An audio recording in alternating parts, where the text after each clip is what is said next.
عباد الله عن عبد الله بن عمرو بن العاص رضي الله عنهما عن النبي صلى الله عليه وسلم أنه قال إن الله لا يقبض العلم انتزاعا ولكن يقبضه بقبض العلماء حتى إذا لم يبق عالم اتخذ الناس رؤوسا جهالا فسئلوا فأفتوا بغير علم فضلوا وأضلوا. Dans ce hadith, ya ikhwa, rapporté par Abdullah ibn Amr ibn al-As, le prophète alayhi salatu wassalam a dit Inna Allah la yaqbidu al-ilma intiza'an. Allah subhanahu wa ta'ala ne retire pas la science en l'enlevant des cœurs des savants. Allah subhanahu wa ta'ala ne retire pas la science en l'enlevant des cœurs des savants. ولكن يقبضه بقبض العلماء ولكن mais il retire la science avec la mort des savants. حتى إذا لم يبق عالم jusqu'au jour où il ne restera plus de savants. Il ne restera plus de savants qui va justement appeler les gens al-kitab wa sunna wa sahaba. اتخذ الناس رؤوسا جهالا فسئلوا. Le jour où il ne restera plus de savants, les gens vont se désigner des ignorants comme responsables. Le jour où il ne restera plus de savants, les gens vont se désigner des ignorants comme responsables. Et ils vont les questionner. Et justement, ces responsables ignorants qui ont été désignés par les gens vont répondre. Ils vont répondre walakin sans science. Ils vont donner des fatwas walakin sans science.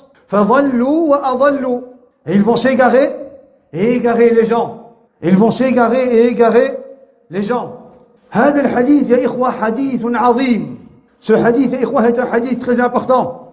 Car on retrouve dans ce hadith la cause essentielle de la disparition de la science et de l'égarement des gens.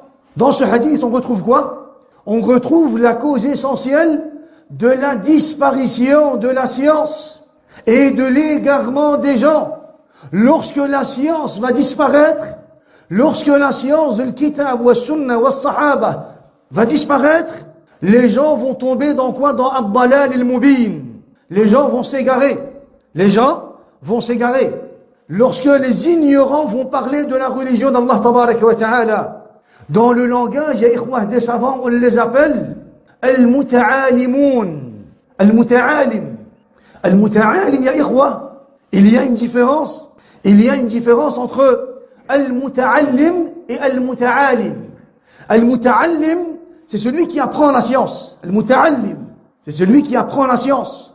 Al-muta'alim, c'est celui qui se montre savant. C'est celui qui veut s'exposer aux autres comme quoi? Comme savant. C'est celui qui prétend avoir la science et qui veut qu'on le considère comme savant. Al-muta'alim. Il est jahil, walakin il veut montrer aux gens qu'il a quoi? Qu'il a une science. Al-muta'alim.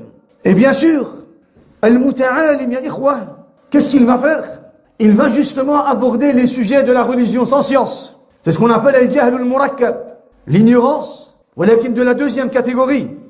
L'ignorance, ya ikhwa, l'ignorance, comme on l'a dit, est la cause de l'égarement des gens, mais aussi de toute tentation. Toute tentation que tu vas rencontrer, toute fitna que tu pourrais rencontrer ici sur terre ou que tu vas rencontrer ici sur terre, sache que cela est à cause de quoi? À cause de l'ignorance. Dans le hadith d'Abu Hurayrah radiyallahu anhu, il dit que le prophète alayhi salatu wassalam a dit yuqbadu al-ilmu wa yadhharu al-jahlu wal-fitan. La science va disparaître. La science va disparaître et l'ignorance et les tentations vont apparaître. Regardez comment le prophète alayhi salatu wassalam, il nous cite quoi? Il nous cite la disparition de la science. Et tout de suite après, il nous parle de quoi? Il nous parle de l'apparition de la science avec les tentations. Car là où il va y avoir de l'ignorance, al-jahl, il va y avoir des tentations.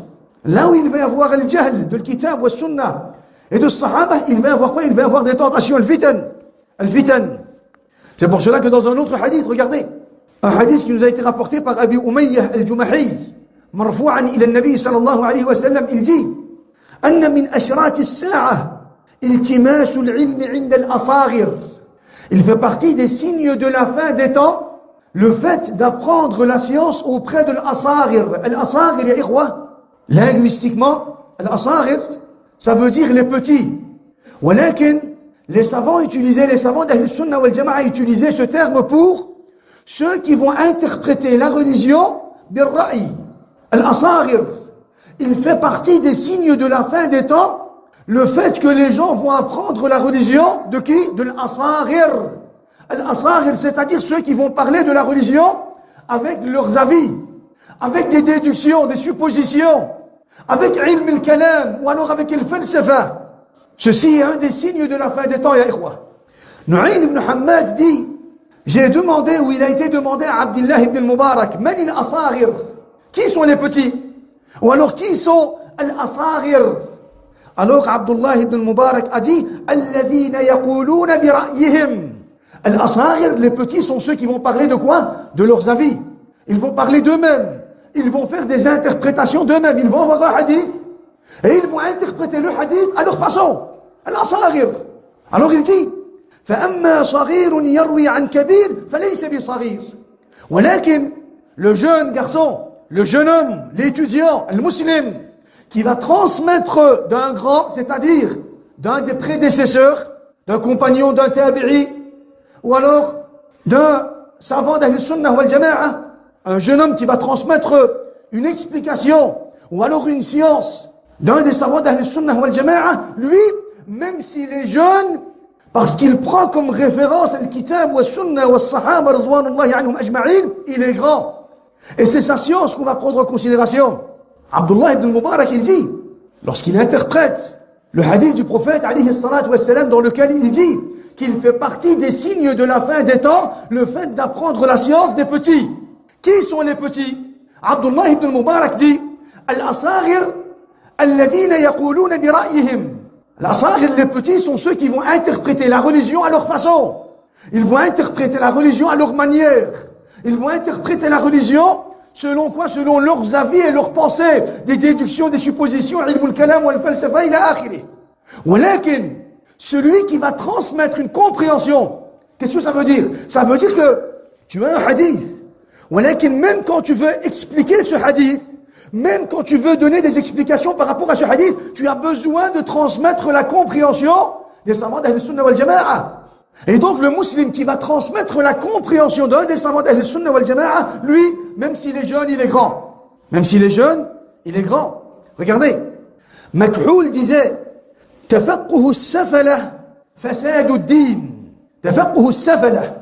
السفلة يا إخوة, les ignobles, les minables.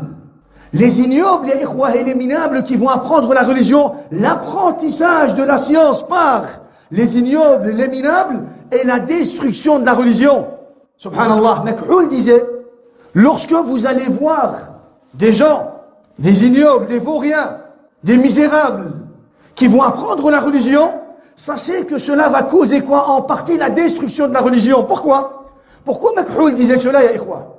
Il disait cela parce que As-Safalah, lorsqu'ils vont apprendre la religion, les innovateurs et tout ce qui suit, lorsqu'ils vont apprendre la religion, ils vont l'interpréter à leur manière. Et cela va causer quoi? La destruction de la religion. La destruction de la religion. Et c'est pour cela que l'imam Sufyan al-Thawri, Amir al-Mu'minin fil hadith, un des très grands savants, des prédécesseurs, des fois, lorsqu'il voyait des gens écrire le hadith, on nous dit, son visage changeait. Son visage changeait. Alors, ses élèves lui disaient, Ya imam, qu'est-ce qui te dérange? Qu'est-ce qui te dérange? Pourquoi est-ce que ton visage change quand tu vois ceux-là écrire le hadith? Alors, Sufyan al-Thawri disait, كان العلم في سادة الناس فإذا خرج عنهم وصار إلى السفلة غير الدين. Il disait, la science, au début, elle se trouvait auprès de ceux qui ont une dignité. La science, au début, à l'époque des compagnons, c'était les meilleurs qui avaient quoi? C'était les meilleurs qui avaient la science. Les compagnons, ensuite, at-tabi'in, ensuite, atba' at-tabi'in, ensuite, les savants d'Ahl Sunnah wal Jama'a, les prédécesseurs. Alors il dit, au début, la science se trouvait auprès de ceux qui ont une dignité. Mais aujourd'hui, il dit, aujourd'hui, je vois que la science est écrite par ces gens-là. Par ces gens-là. Lorsque la science va sortir de ceux-là, des premiers, et qu'elle va se trouver chez ceux-là, la religion va changer. La religion va être détruite. Subhanallah. Regardez, Sufyan al-Thawri, à son époque, ya ikhwa, il avait vu cela, il avait compris cela. Il disait la science au début, c'est les compagnons qui avaient la science.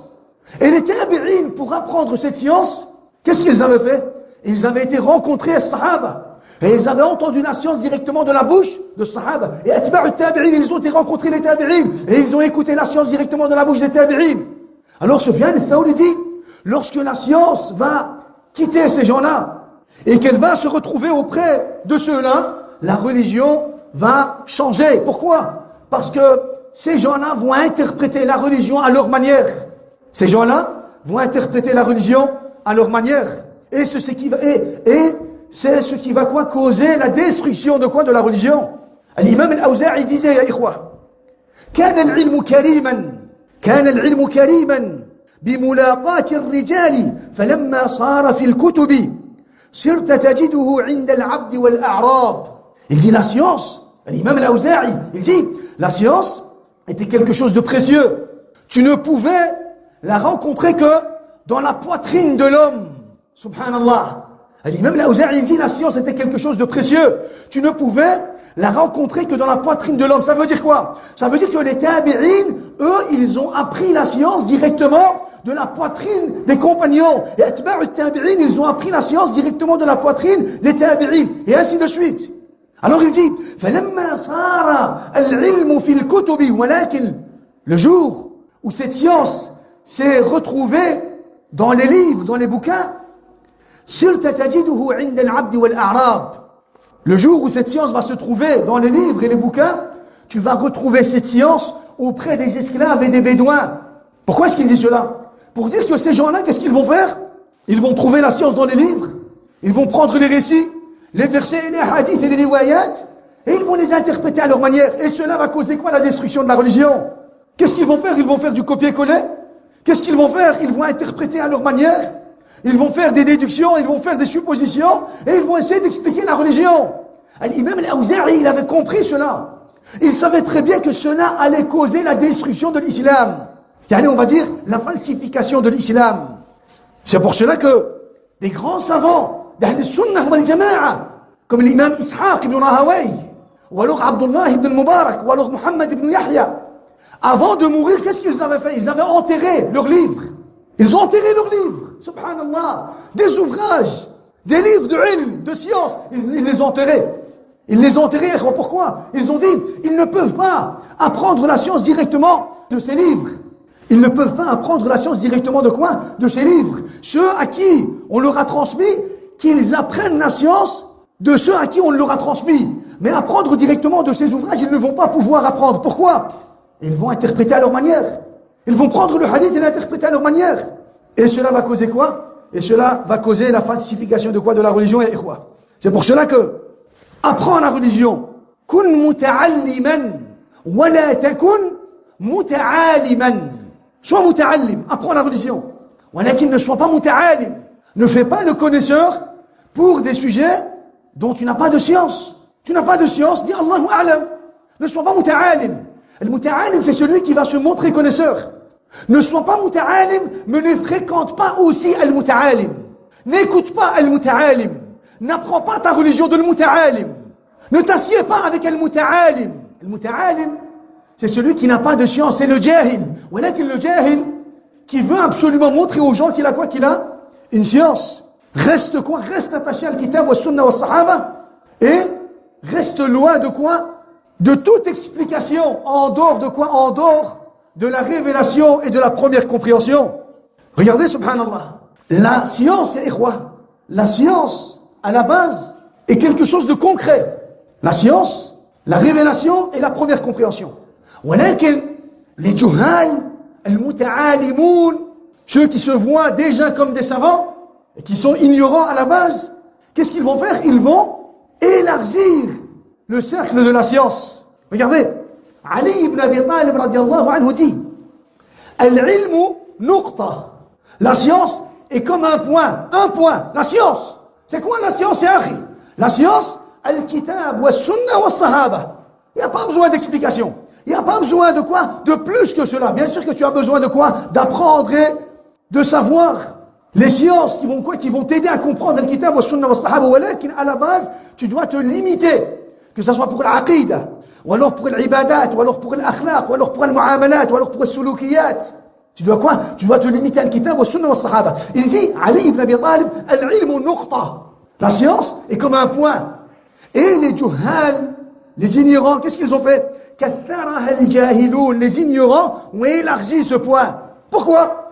Parce qu'ils ont commencé à faire des déductions, des suppositions, des explications à leur manière. Des explications à leur manière. Ils vont prendre un verset, un hadith, la parole d'un compagnon, la parole d'un des prédécesseurs, et ils vont quoi? Ils vont l'interpréter à leur manière. À leur manière. Ils ne vont pas adapter leur croyance à la révélation et à la première compréhension. Non, ils vont expliquer la révélation et la première compréhension par rapport à leur croyance. Et c'est ce qui fait la différence entre Ahl Sunnah et Ahl Bid'ah. Ahl Sunnah, ya ikhwa, le musulman, qu'est-ce qu'il fait? Il apprend la révélation et la première compréhension, la compréhension de Sahaba. Ensuite, il adapte sa personne à la révélation et à la première compréhension, à la première science. Walakin Ahl Bid'ah, qu'est-ce qu'ils vont faire? Ils vont déjà avoir une croyance. Ils vont déjà se former une croyance, et ensuite, tous les versets et les hadiths qui vont être contre leur croyance, qu'est-ce qu'ils vont faire? Ils vont les interpréter à leur manière. Ils vont adapter la religion à leur croyance. Hein? Leur croyance. Subhanallah. L'imam Shafi'i dit, et bien sûr c'est comme ça, qu'ils vont quoi? Qu'ils vont détruire la religion. L'imam Shafi'i dit, قد تكلم في العلم من لو أمسك عن بعض ما تكلم فيه منه لكان الإمساك أولى به وأقرب من السلامة له إن شاء الله. Il dit, il y en a qui ont parlé dans la religion, il y en a qui ont parlé de la religion, si ceux-là avaient gardé leur silence, s'ils s'étaient tus, à la place de parler de la religion, s'ils s'étaient tus, cela aurait été beaucoup mieux pour eux et pour la religion. Ça aurait été salam. Hein. Si tu te tais, là où tu n'as pas de science, sache que c'est quoi? C'est salam. Hein. Il y en a qui ont parlé, il y en a qui parlent. Et on voit aujourd'hui, il y en a qui parlent de quoi? De la religion d'Allah Tabaraka wa Ta'ala, qui interprètent les versets à leur manière, qui interprètent les hadiths à leur manière, qui donnent des explications, qui mettent des conditions là où il n'y en a pas. Et qu'est-ce qu'ils font justement? Ils falsifient la religion. Et l'imam Shafi'i dit, ceux-là, à la place de parler, s'ils avaient gardé leur silence, cela aurait été beaucoup mieux pour eux et pour la religion. C'est pour cela que les savants disaient, لو سكت من لا يعلم لسقط الخلاف. لو سكت من لا يعلم لسقط الخلاف. Le jahil, si le jahil se taisait, il n'y aurait plus de khilaf. Pourquoi est-ce qu'il y a le khilaf? Pourquoi est-ce qu'il y a autant de divergences? On a une révélation, le kitab wa sunnah, et on a une compréhension, as-sahaba, as-salaf as-salih. Ils nous ont transmis la révélation comme ils nous ont transmis la compréhension. On a les deux. On a le verset, les hadiths et les explications des versets et des hadiths. ولكن pourquoi il y a autant de khilaf? لأن الجاهل يتكلم في دين الله. Parce que le jahil parle de la religion d'Allah Tabaraka wa Ta'ala. Et les savants disaient, لو سكت الجاهل لسقط الخلاف. Si le jahil se taisait, il n'y aurait plus de khilaf. Il n'y aurait plus de quoi? De khilaf. Regardez, subhanallah. Amir ibn Sharahil al-Sha'bi dit, ما حدثوك عن أصحاب محمد فشد عليك وما حدثوك من رأيهم فبل عليك. Subhanallah, il disait, l'imam al-Sha'bi, ce qu'ils vont t'expliquer ou ce qu'ils vont te dire à propos des hadiths du prophète alayhi salatu wassalam, ce qu'ils vont te dire lorsqu'ils vont expliquer la révélation du kitab wa sunnah, ce qu'ils vont te transmettre comme quoi? Comme compréhension. Si c'est la compréhension de sahaba, attache-toi à la compréhension de sahaba. Attache-toi à la compréhension de sahaba. Et tout ce qui est en dehors de la compréhension de sahaba, il utilise une phrase. Il dit « Faboul alay ». Al-Muhim, il veut dire « Mets ça de côté ». Mets ça de côté. Ne prends pas cela en considération. Walakin, il utilise une phrase pour dire que dénigre cela. S'il te ramène un hadith et puis qu'il te donne des explications à sa manière, jette-le. Jette son explication ou ses explications de côté. Qui es-tu toi pour interpréter le hadith ou les hadiths du prophète alayhi salatu wassalam d'une façon erronée ou alors d'une façon contraire à la compréhension de sahaba radwanullahi anhum ajma'in. Al-Muhim, ces gens-là qui vont interpréter les récits à leur manière, qui vont rajouter des mots là où il n'y en a pas, ou alors qui vont interpréter les hadiths et les récits des compagnons selon leurs croyances, Aïcha radiyallahu anha les compare à des poussins. Des poussins, ya ikhwa. Le jahil qui parle de la religion d'Allah tabaraka wa ta'ala, Aïcha radiyallahu anha le compare à un poussin.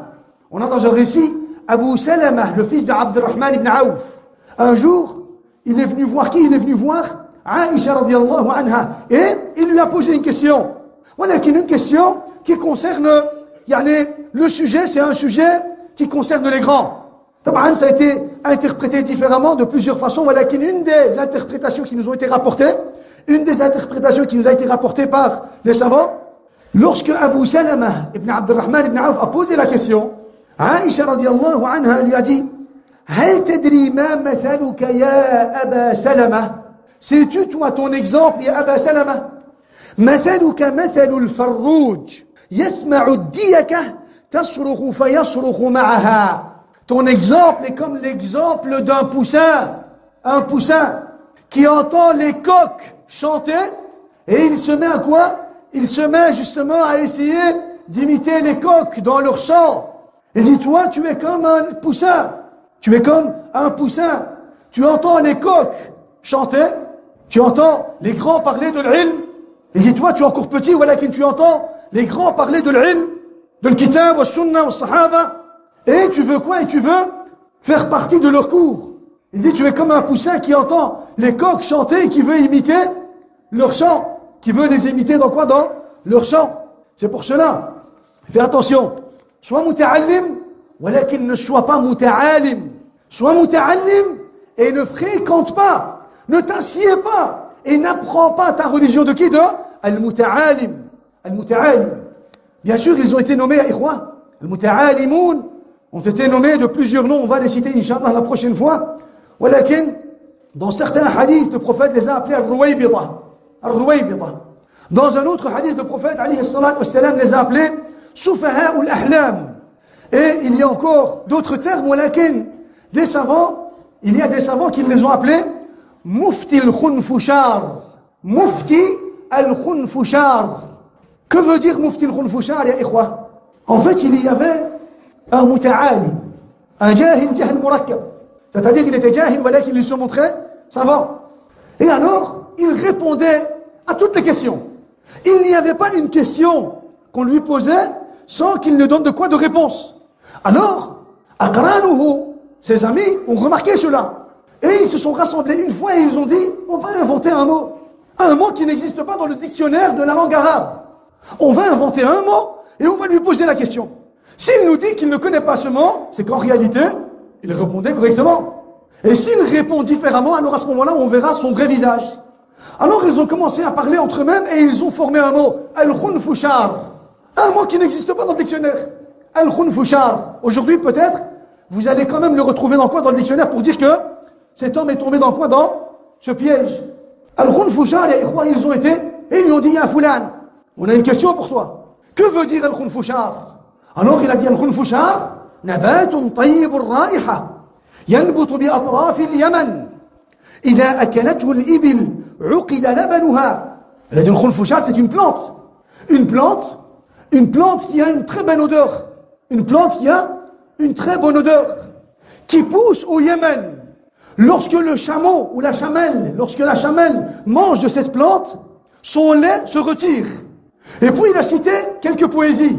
Et il a cité tel savant, et il a dit tel savant a dit, tel savant a dit. Jusqu'à ce qu'il est arrivé à dire, le prophète, alayhi salatu wassalam, a dit. Alors ses amis lui ont dit, khalas, tais-toi. Tu as menti sur ces savants, on a compris, mais pas sur le prophète, alayhi salatu wassalam. Pas sur le prophète, alayhi salatu wassalam. Et alors il a été nommé Mufti al-Khunfushar. Et ceux qui parlent de la religion d'Allah tabaraka wa ta'ala sans science, qui se permettent de faire des conclusions sans ilm, qui se permettent de faire des déductions et des suppositions sans première compréhension, ils ont été nommés dans l'histoire des musulmans Mufti al-Khunfushar. Et aujourd'hui, masha'Allah, on en a des Mufti al-Khunfushar. Allah musta'an. Ne parle donc pas, il y a un musulman d'un sujet dont tu n'as pas de science. Et cela n'est pas une honte, ou alors une faiblesse, non. Si tu n'as pas de science, le fait de dire Allahu a'lam, je ne sais pas, cela n'est pas une honte. La honte Et la faiblesse est justement le fait de ne pas pouvoir dire, de ne pas savoir dire Allahu A'lam là où tu n'as pas de science. La honte et la faiblesse, c'est de parler là où tu n'as pas de science. Là où tu n'as pas de science. Allahu musta'an. Le prophète alayhi salatu wassalam nous dit dans le hadith de Jabir ibn Abdillah: لا تعلموا العلم لتباهوا به العلماء ولا لتماروا به السفهاء ولا تخيروا به المجالس فمن فعل ذلك النار. Un conseil de la part du prophète alayhi salatu wassalam pour ceux qui apprennent la science. Tu n'apprends pas la science auprès de l'muta'alim. Le muta'alim, celui qui fait du copier-coller. Le muta'alim, celui qui ne sait pas éduquer sur l'ilm, qui n'a pas appris l'ilm, qui n'a pas appliqué les principes de quoi? De l'ilm, lors de son apprentissage de quoi? De la science. Le prophète dit: لا تعلموا العلم لتباهوا به العلماء. N'apprenez pas la science. N'apprenez pas la science pour rivaliser avec les savants, pour débattre, pour vous concurrencer avec les savants, ou alors pour vous mesurer aux savants. Non, tu n'apprends pas la science pour dire: regarde, moi je connais mieux qu'un tel. Je suis prêt à quoi? Hein? Le défier. Non. Le prophète, alayhi salatu wassalam, il dit: si tu veux apprendre la science, n'apprends pas la science pour te concurrencer avec ahl al-ilm. Non. Déjà ça, c'est une mauvaise intention. Et puis il dit: وَلَا تُمَارُوا بِهِ السُّفَهَاء وَلَا لِتُمَارُوا بِهِ السُّفَهَاء. Et n'apprenez pas la science pour débattre avec le jahala, avec les ignorants. Tu n'apprends pas la science pour aller débattre avec les gens. Viens, on va débattre. Viens, j'ai appris une science. La maladie de quoi? La maladie de débattre. Il y a des gens qui vont apprendre un verset, un hadith, et ils vont chercher quelqu'un pour débattre avec lui. Tu n'apprends pas la science pour te concurrencer ou alors pour te mesurer avec ahl al-ilm, ou alors pour débattre avec le jahil. Ou alors, وَلَا تَخَيَّرُوا بِهِ الْمَجَالِسِ. Et vous n'apprenez pas la science aussi pour chercher à obtenir la meilleure place dans les assemblées. Tu n'apprends pas la science pour avoir une place. Tu n'apprends pas la science pour avoir un mérite. Tu n'apprends pas la science pour obtenir la meilleure place. Non. Tu apprends la science pour faire disparaître ton ignorance. Pour faire disparaître ton ignorance, pour pouvoir adorer Allah comme tu dois l'adorer. فَمَنْ فَعَلَ ذَلِكَ النَّارُ. Celui qui va faire cela, il aura certes l'enfer que dit le prophète alayhi salatu wassalam. أقول قولي هذا وأستغفر الله لي ولكم ولجميع المسلمين واستغفروه إنه هو الغفور الرحيم. الحمد لله رب العالمين والعاقبة للمتقين ولا عدوان إلا على الظالمين وأشهد أن لا إله إلا الله وحده لا شريك له وأشهد أن محمدا عبده ورسوله الأمين صلى الله عليه وعلى آله وصحبه أجمعين. التعالم يا إخوة est une maladie. التعالم, pas التعلم. التعلم c'est l'apprentissage. التعالم c'est le fait de se montrer savant. Et التعالم يا إخوة est une maladie. C'est pour cela que tu dois toujours demander, tu dois toujours invoquer Allah tabaraka wa ta'ala comme l'invocation du prophète alayhi salatu wassalam. Qu'est-ce qu'il disait? Le prophète alayhi salatu wassalam: اللهم إني أسألك علما نافعا وأعوذ بك من علم لا ينفع. اللهم إني أسألك علما نافعا وأعوذ بك من علم لا ينفع. اللهم, je te demande une science utile, علم ينفع, une science qui va me protéger de tomber dans le muharramat, une science qui va m'apprendre comment adorer Allah tabaraka wa ta'ala, une science qui va m'apprendre les noms et les attributs d'Allah tabaraka wa ta'ala, une science utile. Une science, quand je vais être confronté à al-fitan wa shahawat wa shubuhat, une science qui va m'apprendre comment agir devant al-fitan wa shubuhat wa shahawat. Allahumma inni as'aluka ilman nafi'an. Allahumma, je te demande une science utile. Wa a'udhu bika min ilmin la yanfa'. Et je te demande protection d'une science inutile. Et je te demande protection d'une science inutile, que disait le prophète alayhi as-salatu was-salam. Donc, tu dois invoquer Allah tabaraka wa ta'ala de cette façon. Tu dois toujours demander une science utile. Une science qui va te servir ici sur terre. Tu ne dois pas répéter, étudier comme ça tout simplement pour étudier. Tu ne dois pas étudier tout simplement comme ça pour dire que tu connais. Tu ne dois pas répéter des phrases, faire du copier-coller pour dire voilà, moi aussi je connais. Non, ça c'est pas l'ilm. L'ilm, la science, c'est ce qui va t'être utile, qui va te servir ici sur terre. Et comme on l'a dit, l'ilm, noqta, c'est un point. C'est-à-dire le kitab wa sunna wa sahaba. En dehors de ça, les explications des gens, les explications des muftis al-khunfushar, faboul alayh, comme l'a dit l'imam al-Sha'bi. Regardez, l'imam Abu Bakr al-Ajurri, il dit, lorsqu'il parle de l'muta'alim, il dit: إنه عالم في الظاهر لم ينفعه الله بالعلم. المتعالم, dans son apparence, tu le vois, tu as l'impression que c'est un savant. Tu te dis, mais il est quand même impressionnant.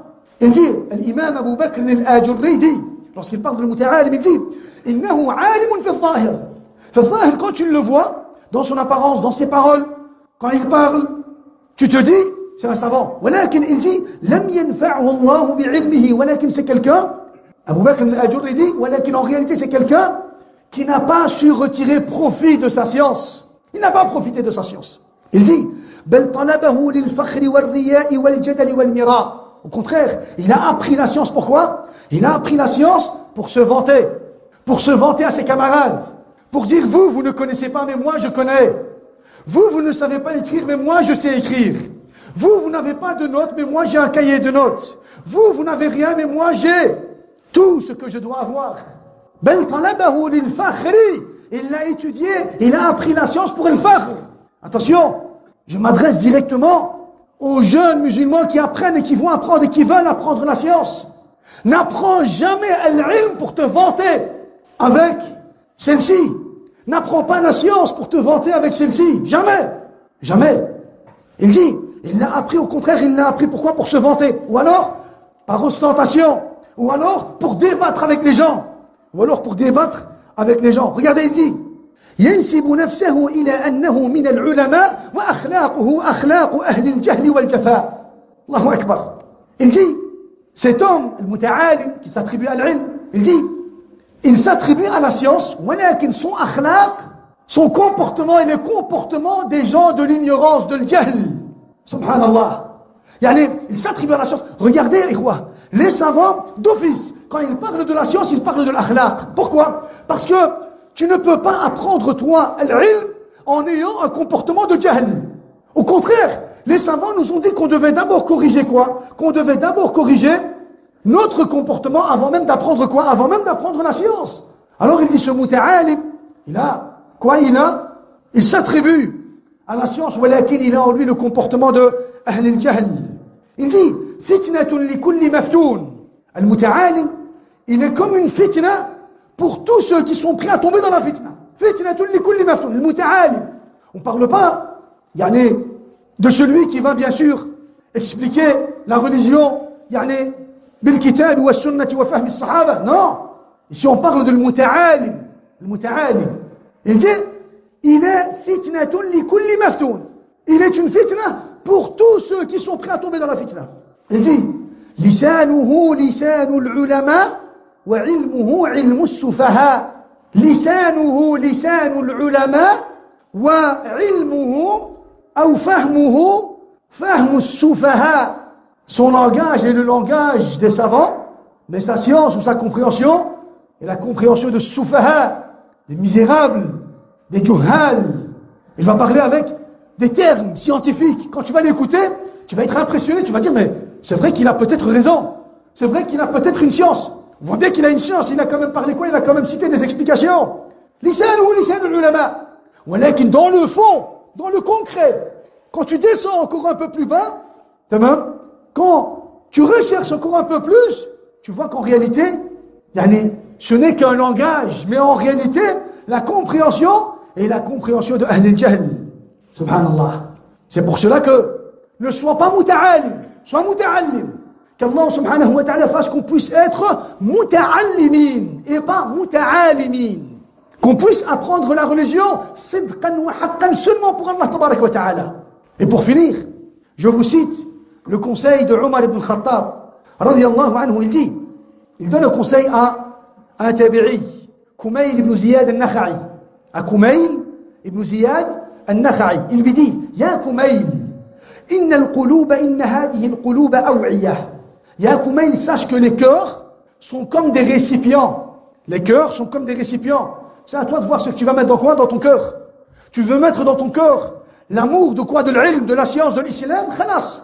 C'est à toi de remplir ton récipient. Tu vas mettre dans ton cœur hubbul mal wa shuhra, khalas, c'est à toi. De quoi? C'est à toi de remplir ce que tu veux mettre dans ton cœur. Tu veux mettre des maladies, tu veux mettre la fitna, c'est toi, c'est ton cœur. C'est à toi de voir ce que tu veux quoi? Ce que tu veux mettre dans ton cœur. Il lui dit, sache que les cœurs sont comme des récipients. فخيرها أوعاها للخير. Le meilleur de ces corps est le corps qui va absorber, qui va être rempli par le khayr. Par le khayr, c'est quoi le khayr? C'est l'ilm, c'est l'ibada, c'est le salah, c'est le taqwa. Alors il dit, et sache que les gens, sache que les gens sont de 3 catégories. Alimun Rabbani, un savant Rabbani. Et Rabbani, on l'avait déjà expliqué. Al-Rabbani, Al-Alim Rabbani, est le savant qui va apprendre la petite science avant la grande. Les bases avant les sujets secondaires. Première catégorie. Deuxième catégorie, Muta'allimun ala sabili najah. C'est-à-dire celui qui va apprendre la religion pour être sauvé. Muta'allim, walakin ala sabili najah. Il apprend la religion pour être sauvé. Deuxième catégorie. Et troisième catégorie, همج الرعاع أتباع كل ناعق يميلون مع كل صائح. Une masse ignorante, confuse et désorganisée, suivant aveuglément chaque hurleur. Sa'ih. Sa'ih, c'est celui qui hurle. Troisième catégorie de gens sont ceux qui vont quoi? Qui vont suivre à chaque fois qu'ils vont entendre quelqu'un parler, ils vont le suivre. Quelqu'un qui va raconter quelque chose, ils vont le suivre. Une masse ignorante,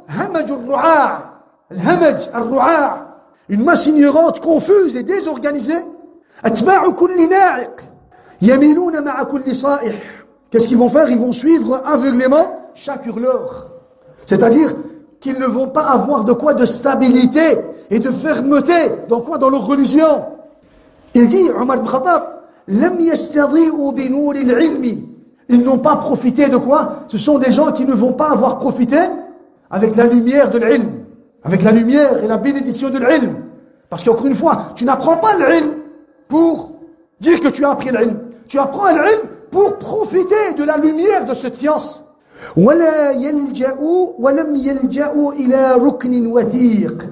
Et ils ne seront jamais sur quoi? Ils ne seront jamais sur un pilier stable. Dans quoi? Dans leur religion. Pour dire qu'ils n'auront pas de fermeté ou de stabilité dans quoi? Dans leur religion. Vous allez les voir, qu'est-ce qu'ils vont faire? Ils vont suivre chaque hurleur, chaque personne qui va donner des explications, qui va donner des conclusions. Ils vont quoi? Ils vont être attirés par ces conclusions ou ces nouvelles explications. Que dit Omar ibn Khattab radiyallahu anhu? Donc, 3 catégories. Alim, Rabbani, Muta'allim, wa hamajur ru'a'. Fais donc partie, toi, de ceux qui vont apprendre la religion. Muta'allim ala sabili najah. Apprends pour être sauvé. Apprends pour profiter. Apprends pour mettre en application. Apprends pour comprendre la religion. Apprends pour connaître Allah. Apprends pour connaître le prophète. Apprends pour connaître ta religion, la da'wah de tous les prophètes. Apprends. Walakin, ne sois pas muta'alim. Muta'alim, c'est-à-dire, ne te montre pas connaisseur d'un sujet dont tu ne connais pas. Ne te montre pas savant d'un sujet dont tu ignores. Ne fais pas des explications d'un hadith par rapport à ta façon ou à ta manière. N'explique pas la religion par rapport à tes avis et tes pensées. Ne prends pas les hadiths du prophète alayhi salatu wassalam pour les adapter à ta croyance. Ne prends pas les versets et la révélation et la première compréhension pour les adapter à ta croyance, pour soutenir ta croyance. Non, ça c'est le muta'alim. Ne fais pas cela. Sois muta'allim ala sabili najah, qu'on puisse faire partie des muta'allimina ala sabili najah. Amin. Allahumma hdina fi man hadayt. Allahu akbar. Alhamdulillahi rabbil alamin.